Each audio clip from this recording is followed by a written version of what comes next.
Okay, take two. Please welcome Nico. There we go. Technical difficulties, man. Real life technical difficulties. All right. Welcome. How are you today? Doing great? Come on. You're asleep. How are you today? There we go. Welcome to MadVue, and welcome to my talk, Vue Real-Time Apps. Today, we're going to explore how to power up your Vue and Next applications with real-time features thanks to server-sent events, WebSockets, and WebRTC. Plus, we'll take a look at real-time databases and local-first solutions. As you can see, there's a lot to cover today, so I will keep my introduction short.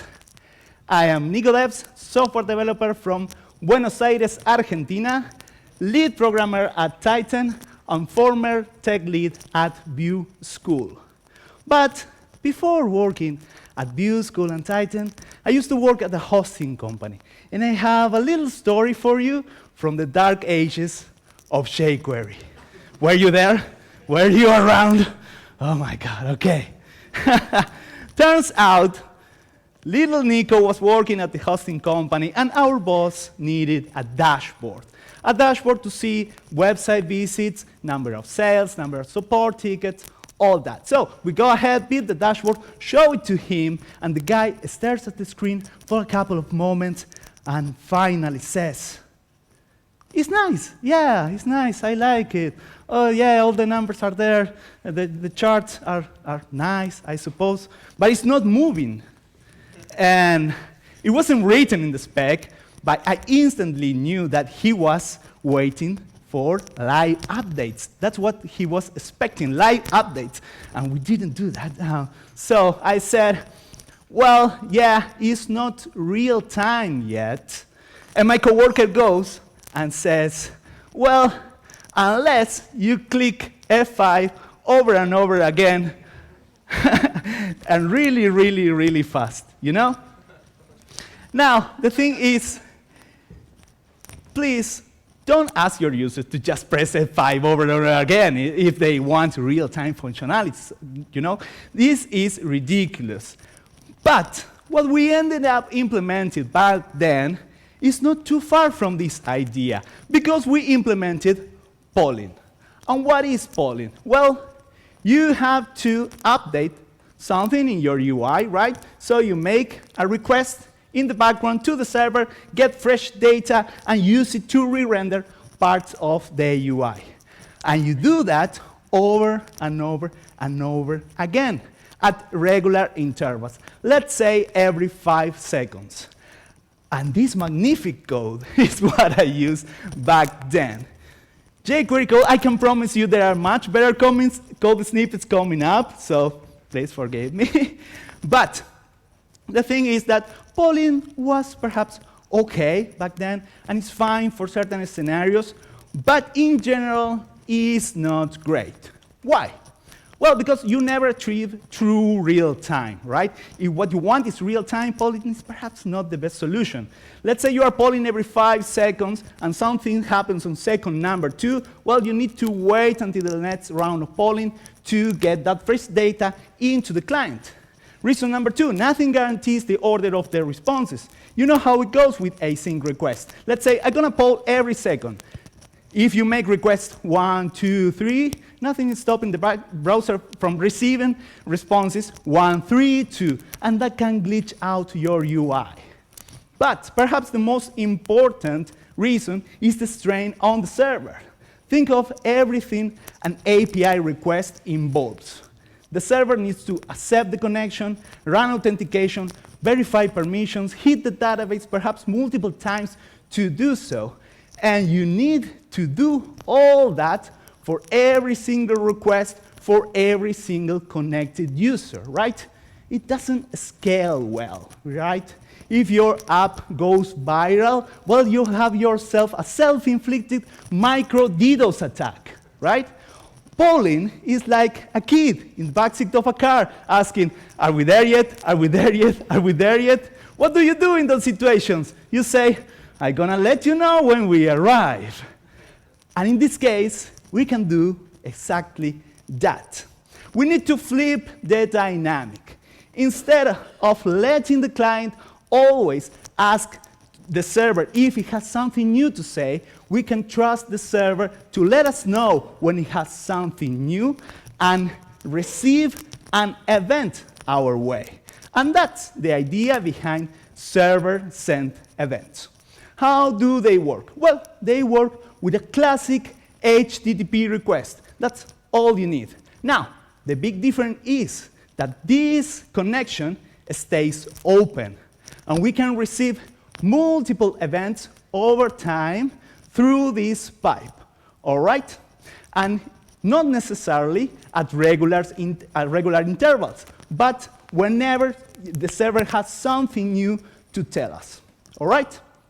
Now, what are these events? Well, they're just little pieces of text. As you can see here, key value pairs, data is the only one required. It is a string, so you can send a stringified JSON. And we have a couple more fields that we can use. Event is the name of the event. This is useful for the client to subscribe to a limited number of events if you don't want it to listen just them all. Then you have ID. This can be whatever you want. You handle that on your own. And retry. Retry is a number in milliseconds and indicates how long the client needs to wait to attempt a reconnection if, for some reason, the connection with the SSE endpoint has broken or has dropped. Now, support. Most of the browsers supported SSE from 2010 or so, but Internet Explorer never did. So that was kind of troublesome until 2020 when they switched engines, and now Edge also supports SSE. So you can go ahead and use it without any kind of special infrastructure. Again, you only need an HTTP request. Now, if you're using NAX on your backend, you're lucky because we have support built in for SSE, thanks to Nico. And this is how you can do it. You define your event handler and make use of create event stream.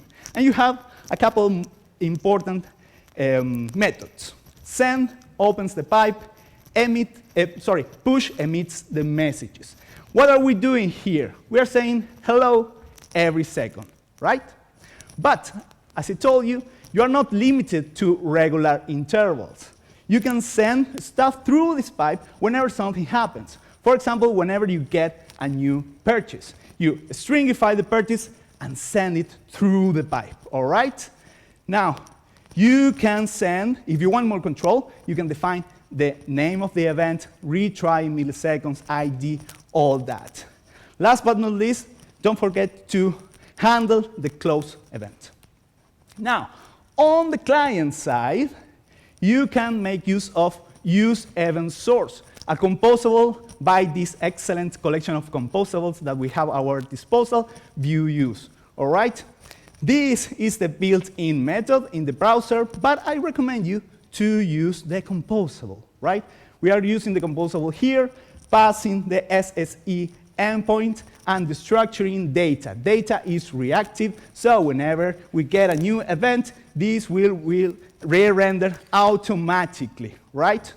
We have a couple more parameters, an array of events, the name of the events that we can listen, and options. In this case, we are declaring a deserializer in case the server is sending us a stringified JSON. This is how you can go ahead and parse it automatically, all right? Now, we can structure a couple more things.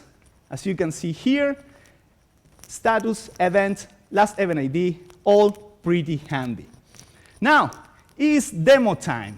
I have two demos for this section. The second one is interactive. So go ahead, head on over to demo.nicodevs.com or scan the QR on the screen to participate. All right? Now, let's switch to the demos. Let's put the internet to the test. Oh, you're already there. Oh my gosh. Okay. First demo, we have a stock ticker, right?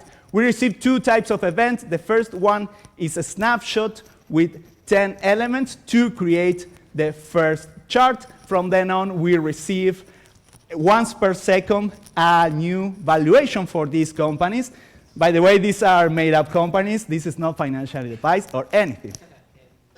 And on the second demo, you are proving that we are not limited to regular intervals. Here, we have a client that is receiving events whenever you tap to react, which is making a post to an endpoint, and I am listening to that.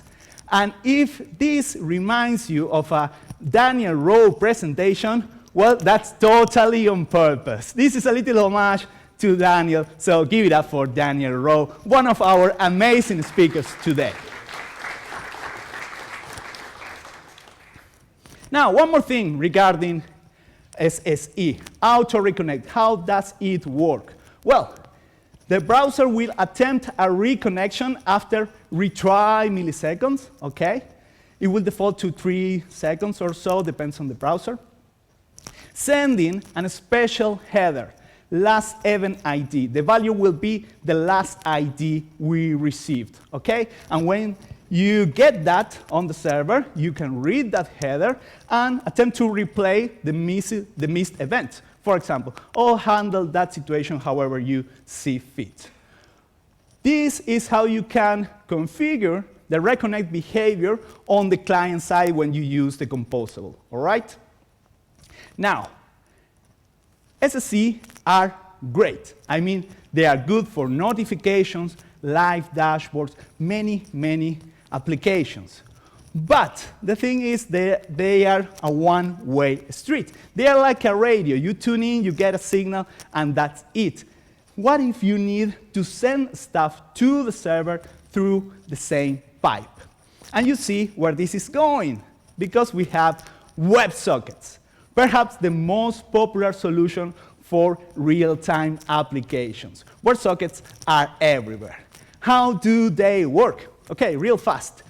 You make a request, right, an HTTP request, and contains a special header, upgrade WebSockets. If the server accepts WebSockets, it will let you know via status 101 switching protocols, and the protocol will in fact change from HTTP to WS or WSS from secure. And once we have the socket established, we can exchange data between client and server, all right? Now, show of hands, how many of you have used WebSockets? Yeah, that makes sense, because it's the most popular solution for real time. Now, you perhaps may have used Pusher or Socket.io, one of those services, right? Now, good thing is that perhaps you don't need those services. WebSockets are also built into NACs. Let's see how the server-side code looks. You can define a WebSocket handler and make use of hooks, all right? The open hook will run whenever we receive a new connection from a peer, and in this case, we are subscribing the peer to a topic, right? A chat room in this example. The message hook will run whenever we get a message from the peer. And what are we doing here? Well, we are publishing that message to that topic, so to everybody else on the same chat room. That is what we are doing in this example. You have other hooks like upgrade, close error. You can check those out in the documentation. Regarding the peer, I said we have subscribe, we have publish, we have also send, for example, to send a message only to that particular peer. This is good for notifications, welcome to this chat room, or whatever, right? We have unsubscribe, so that peer stops listening to all the messages sent to that topic. And last but not least, we have close to gracefully close the connection. Then on the client side, VueUse has discovered again with use WebSocket. Now, this is a minimal chat implementation. Let's see what this is about. And let's explore the code a little bit. Here we're importing the composable. And we say, OK, I want to listen to this WebSocket. Every time I get a message, I want to add it into the messages array that we are printing out down there. And with the structure, the send method that we're going to use right here, right? Whenever the user types something into this input, presses enter, the submit function will run, and we get the send method to send that text through the socket to the server. Then we are pushing the message into our array of messages and just clearing out the input. It's demo time again. I have two WebSocket demos for you. The first one is a live chat. Look at this lovely chat. What a wonderful bunch of people. And this is a WebSocket-powered chat. As you can see, it's all gibberish because that's all I can type while I'm giving a presentation. Now, you have this classic demo, but let's check out a different one, a different demo. If you want to draw with your friends, you can use WebSocket to do that. And look at my masterpiece. My drawing skills are out of this world, man. Look at this. Let's try to draw the Vue logo. We can do it. We can do it, chat. Yeah, there we go. Yes. Excellent. What do you think?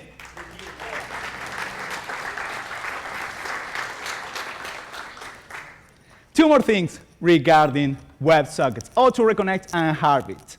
Auto-reconnect, the concept is pretty similar to SSE, but you need to opt in. It's not, it's not on by default, all right? So don't forget to configure that when using use WebSocket. And last but not least, Heartbeat. You know, proxies, load balancers can kill an idle connection. So from now on then, you need to send a ping to the server, get a POM back to keep the connection alive, to keep the connection hot, okay? Now, on the topic of WebSockets, let's explore real-time databases. What's the deal with real-time databases? Well, whenever you write something on a database, you can broadcast those changes into clients that are listening. And the good thing is that you don't need to worry about all the WebSocket wiring because the libraries that work with these real-time databases have that all built in for you. You don't need to worry about that. In your client code, you subscribe to changes from a given collection or table, right? And you're gonna receive those live updates, which is pretty handy. Now, let's take a look at this template. Let's say we want to re-render this list of tasks whenever a task is inserted, edited, or deleted, right? And we want to do that automatically. How can we do it? Well, we can use Firebase and VueFire. VueFire, by the way, library by Eduardo, one of our great speakers today. And this is how the code looks, right? You use VueFire. Here we are subscribing to all the changes on this tasks collection on Firestore. And the task template that we had will re-render automatically whenever something changes. If you're using Supabase, you can make use of the excellent Supabase Nuts module, and same idea. Every change on the tasks table will fire Postgres changes, and we can use that to refresh the list of tasks. And the end result is our template will re-render automatically as well. Now, WebSockets are amazing. WebSockets are great. You work with them. Feel free to make use of the Vue and Next capabilities to handle them as well. But we need a server, right?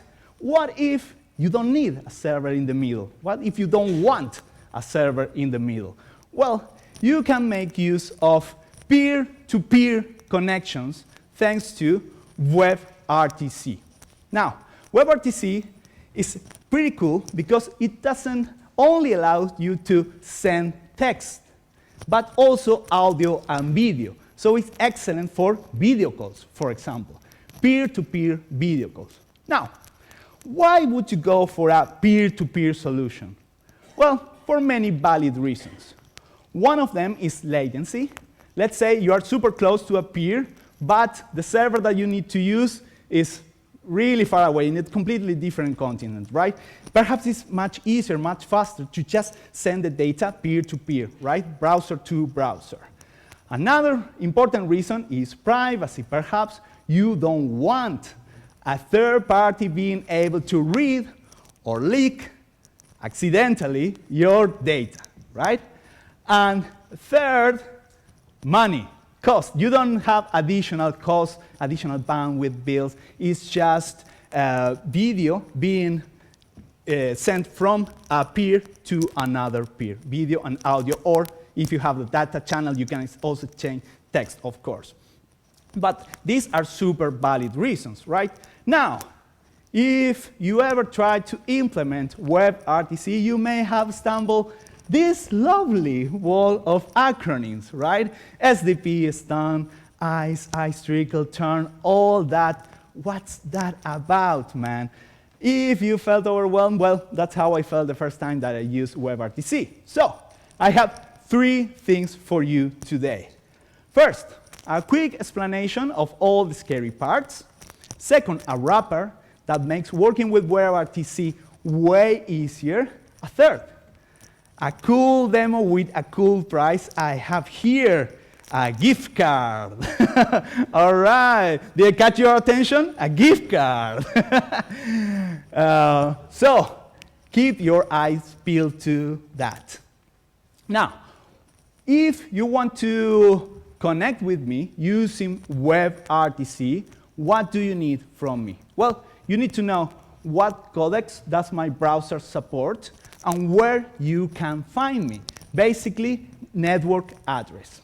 So, how can we exchange this information in a way that browsers understand? Well, we can do it with a session description protocol. And it's this lovely thing that you can see here. It's just text, and it has many parts. The first part, metadata versions, all that, we don't care about that. Then codecs, the list of codecs that the browser supports. And then we have ICE candidates. You can think of it as the list of network addresses that you can use to connect with me. Use the one that works for you, right? We have local options and also my public IP. This is not something that the browser can get on its own. Perhaps you need to hit a stun server, and the stun server will reply back saying, hey, I received a packet from this IP and port, this must be you. So you can add that to your list of ICE candidates. And most likely, gathering all those ICE candidates will take time, so you can resort to a technique called ICE trickle, which basically means I will send you the ICE candidates over time asynchronously, not in the initial SDP. All right? So, how can we exchange these SDPs? Well, the browser has built-in functions to gather all this data, all right?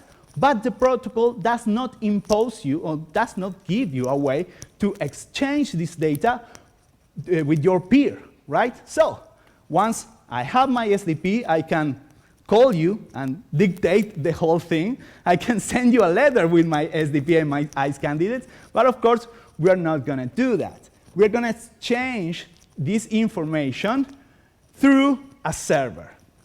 And I know what you're thinking. Nico, you cheater, you liar. You told us that we didn't need a server. And I hear you. That's true. Now, the thing is that this server, the signaling server, will be there just so we can exchange these connection details. And once we are connected peer-to-peer, the signaling server can catch on fire. We don't need it anymore. The data will not flow through any server. It will be just sent peer-to-peer. So We can exchange data, and again, not only text, but also audio and video through WebRTC. All right, you follow me so far? Nice, nice. Now, the code, as I said, we have built-in functions in the browser to handle all this. And this is how it starts. And if you are thinking, why the small font? Well, because this is the whole thing. And I lied. This is not the whole thing. There are like 100 more lines that I chopped out, all right? So, as promised, we have a better alternative, or at least an alternative that I like more. You can go ahead, use the built-in methods, but if you want something more straightforward, you can use Peer.js. Now, what is Peer.js? It's an open source free library, and they call themselves WebRTC without the boilerplate. How can you use it? Well, you install it, pretty easy, and this is how can you use it. So, when compared to the built-in methods that we have at our disposal in the browser, this is, to me, much straightforward. How does Peer.js work? Well, it manages the notion of IDs. Instead of worrying about SDPs and ICE candidates and all that, you just pick an ID, and that's it. In this case, we are claiming the ID Bob. We are connecting to Alice. We are listening to her messages, and we are sending a message. Hello. That's it. Of course, a pretty contrived example, but it's here to show you how easy it is to work with Peer.js. And this is a quick example of how a minimal audio call component can work in Vue using Peer.js. All right? Pretty straightforward, amazing if you need to implement video calls in your application and you want to do it fast, quick, cheap, you can go ahead and use it. Now, as I said, this is free and open source, both the client library as the signaling server. You can install, self-host your own signaling server. If you don't want to do it, if you don't want to maintain the server, it's pretty straightforward. But if you don't want to do it, or you want just a quick demo, you can use the cloud-free service of Peer.js, all right? Now, what's the limitation? The limitation is that IDs must be unique per signaling server, all right? So if you install your own, well, you are the owner of all the IDs. You can use whatever ID you want. But if you use the cloud service, well, you need to pick an ID that is not already taken. All right, it's demo time once again. And I mentioned a gift card. So if you want to participate, go ahead and scan the QR code on the screen or head on over to demo.nicolets.com. We have the last demos for today. And here we go. I will connect here, click the call demo, and give permissions to give me access to your camera feed. You see the screen? All right. Let's try once again. And if it doesn't work, we'll just forget about it. Oh my God, what's happening? All right. All right, people. Here's the gift card, and I will pick one of you at random, and if we can establish this video call, we're gonna explode in a thunderous applause, okay? Let's do it. Hello? Ah! No, it cannot be. It cannot be, man. It cannot be. Come on the stage. It was meant to be. It was meant to be, man. Now, let's continue with this presentation and close with a look at local first. What's the deal with local first? Well, real-time is vital for collaborative apps, right? But if you give your users real-time collaborative features, sooner or later they will ask you to be able to edit the documents or records offline as well. Now, how can you resolve that? Because you will have people editing things offline and online, and conflicts might emerge. Well, if you use local first, the data lives on the user device, on every user device. Everyone has a copy, right? The app writes and reads locally, and when a connection is available, it syncs in the background and in real time, all right? How can you solve those merge conflicts? Well, you can do it thanks to conflict-free replicated data types, alias CRDTs, okay? They log every change and use that log to solve the conflicts automatically, so the end result looks the same on every single installation of your application. Now, you don't need to go ahead and build your own CRDT. We have libraries. One of the most popular libraries are YJS and AutoMerge. YJS has adapters for WebRTC and WebSockets, so that's pretty cool. And then you have AutoMerge, which uses WebSockets as well. Now, a newer alternative is JAS. JAS is not only a CRDT library, but also a real-time, offline-first database. So if you're on the hunt for a real-time database, please consider JAS if you need to give offline support as well. And how does the code look? Well, it looks something like this. And this is using JAS to handle a list of to-dos, okay? Now, that's all I have time for today. I hope you enjoyed this presentation. During the next week, I will be publishing articles and videos on my website, so make sure to follow me. And I will be publishing a lot of stuff related to all these topics. And I will go ahead and publish the presentation, all the code snippets, all that in my GitHub and in my website. So, thank you all so much. Sorry for the failed demo. I promise it worked.